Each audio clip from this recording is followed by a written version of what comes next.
Coming up next on the 11 o'clock news, a special event today is helping raise spirits and bring a community together in Durham. Plus, Mark, we had a chilly start to Sunday morning, a lovely Sunday afternoon. Warmer days are ahead. I'll show you how warm it'll be midweek. 2 weeks, that's all that stands between these two candidates and the biggest election of the year. 1.4 million of you have already voted early, and Joe Biden and Donald Trump know just how critical every one of those votes is. The next 16 days are sure to be full of high-profile stops in our swing state, and today certainly no exception. Good evening to you, and thanks for staying up with us. I'm Mark Boyle. Democratic presidential nominee Joe Biden was in Durham today. WRAL's Durham reporter Sarah Kruger was there and spoke one-on-one with the candidate. Durham.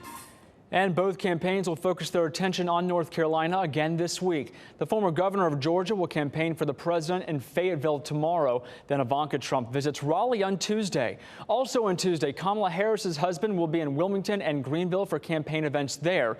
And President Donald Trump will be in Gastonia for a rally on Wednesday.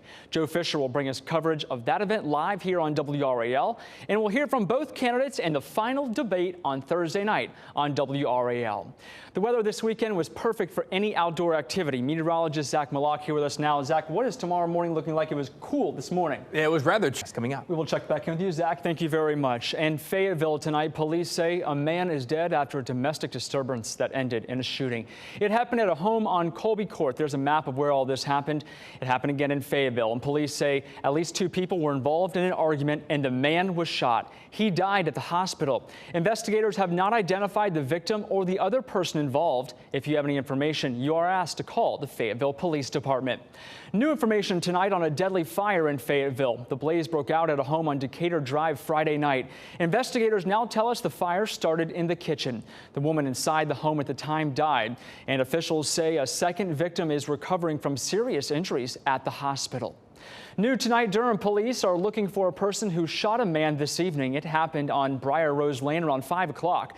Police say the victim is in the hospital. It's not clear exactly how serious his injuries are. Investigators say the suspect left the scene in an older, damaged white Nissan Maxima. About 2 hours later, Durham police were called to a separate shooting on Shannon Road. They believe it was an attempted carjacking. This is all still under investigation.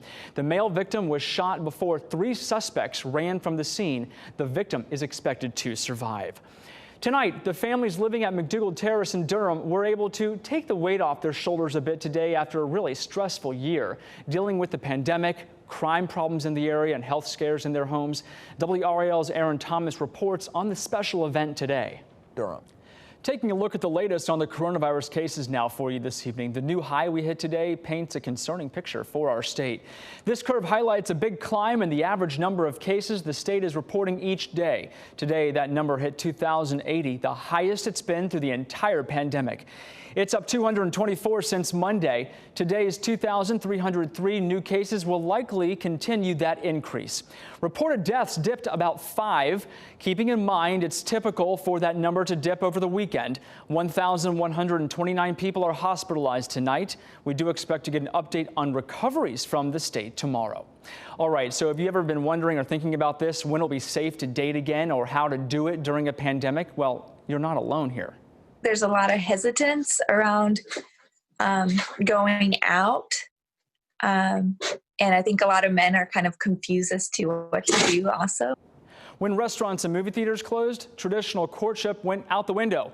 Daters say they quickly became desperate to find love, and the founder of speed dating app Filter Off says daters quickly began to flood virtual dating platforms.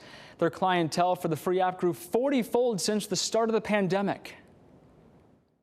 They're looking for a partner and they're looking for something real.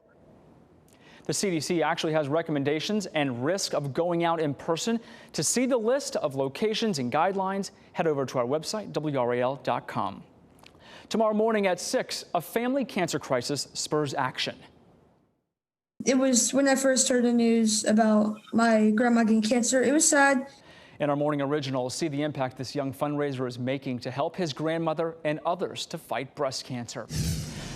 Up next, House Speaker Nancy Pelosi issues a very stern deadline for the next stimulus bill that would help millions of struggling Americans.